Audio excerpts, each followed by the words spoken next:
পন্থী কাজ করে তখন সেটা আটকানোর রাস্তা থাকে না। ফলে জনগণের ভয়ে সরকারের কাছে পৌঁছানোর একটাই উপায়, লাঠিসোঁটা নিয়ে রাজপথে নেমে পড়া। আমাদের প্রিয় স্লোগান হচ্ছে লড়াই লড়াই লড়াই চাই, লড়াই করে বাঁচতে চাই। অথচ রাষ্ট্র এটা বোঝে না যে লড়াই করে রক্ত ঝরানোটা সর্বশেষ পন্থা। আজকের প্রজন্ম রক্তের আগে ঘাম এবং শ্রম দিয়ে ভাগ্য বদলাতে চায়।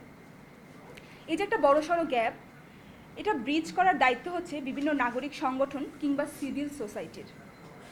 দুর্ভাগ্যজনকভাবে বাংলাদেশের সিভিল সোসাইটির প্রো পিপল না। গত 15 বছরে আমরা দেখেছি যে এই সিভিল সোসাইটির একটা বড় অংশ চাটুকারিতায় ব্যস্ত। যারা নেক নিয়ত নিয়ে এখানে আসেন তারাও আসলে নিজস্ব বাবল ভেঙে বাইরে তাকাতে পারেন না।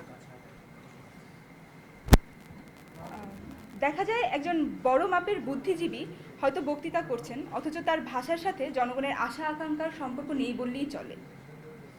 তো এই সমস্যার সমাধানের চিন্তা থেকেই আমরা ভাবলাম, হোয়াট ইফ আমরা এমন একটা নাগরিক সংগঠন বা সিভিল সোসাইটি তৈরির উদ্যোগ নেই যারা এই এলিট ইকো চেম্বারে আবদ্ধ থাকবে না, বরং জনমানুষের সত্যিকারের প্রতিনিধি হয়ে উঠবে, তাদের ভয়েসকে অ্যাম্প্লিফাই করবে, তাদের চাওয়াকে এম্পাওয়ার করবে। আইডিয়াটা আমাদের কাছে বেশ গুরুত্বপূর্ণ মনে হলো এবং এটা নিয়ে আমরা চিন্তাভাবনা করতে বসে গেলাম।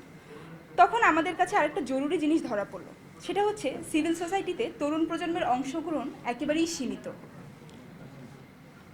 অথচ বাংলাদেশের তরুণরা গণ আন্দোলন থেকে শুরু করে বুদ্ধিভিত্তিক চর্চা সব কিছুতেই কিন্তু নিজেদের কৃতিত্বের স্বাক্ষর রেখেছে এবং নিশ্চিতভাবেই পূর্ববর্তী প্রজন্মকে ছাড়িয়ে যাওয়ার পটেনশিয়াল তাদের আছে। ফলে এই অমিত সম্ভাবনাময় তরুণকে দূরে রেখে সিভিল সোসাইটি কোনোভাবেই ফাংশন করতে পারে না। এটাই আসলে আমাদের মূল উদ্দেশ্য ছিল।